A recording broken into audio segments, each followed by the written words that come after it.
Is it possible that the most legally accurate courtroom movie is a comedy? Welcome back to Due Process Daily, where we cut through legal myths and break down how the law really works. Today we're diving into a movie that has shocked both law professors and practicing attorneys with how close it gets to reality. My Cousin Vinny.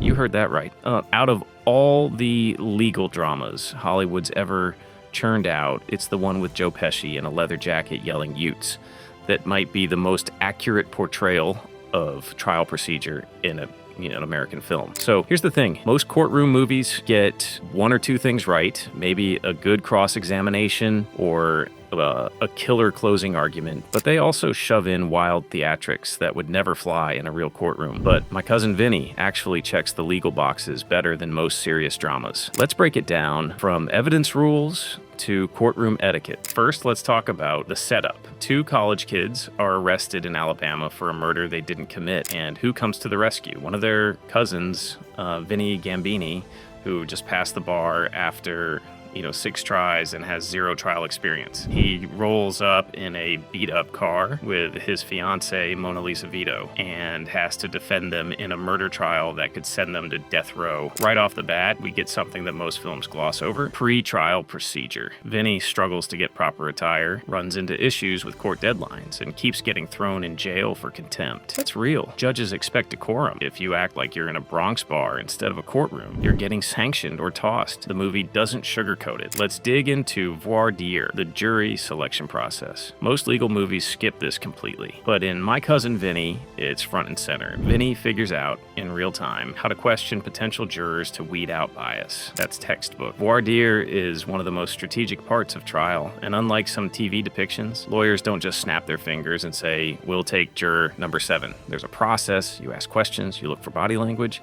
and yes, you use your peremptory challenges carefully. Now, let's get to the real meat of this cross-examination. This is where most legal movies lose the plot. In real life, there's no dramatic shouting, "You can't handle the truth," and then someone spills their guts. But Vinny, he actually uses proper impeachment techniques. He challenges witnesses on inconsistencies. He locks in their testimony, then breaks it down with logic and facts.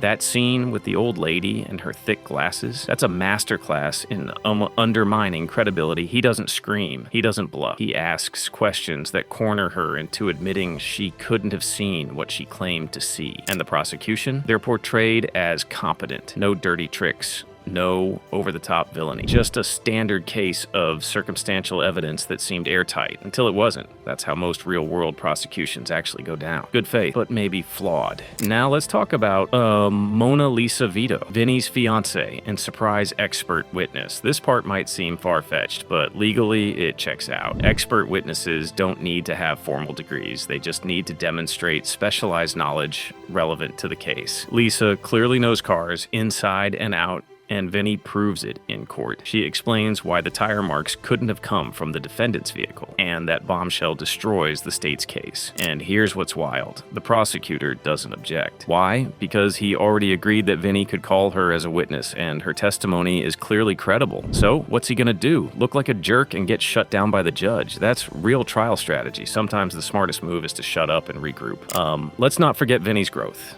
He doesn't start out as some genius lawyer. He fumbles, he learns the ropes, he gets advice. That's more realistic than 90% of the legal savants we see in movies who walk into court with instant swagger and win with a closing argument alone. Real trials are won on procedure, prep, and cross, not last-minute speeches. Also, the judge, he's skeptical. He doesn't cut Vinny slack just because it's a murder case.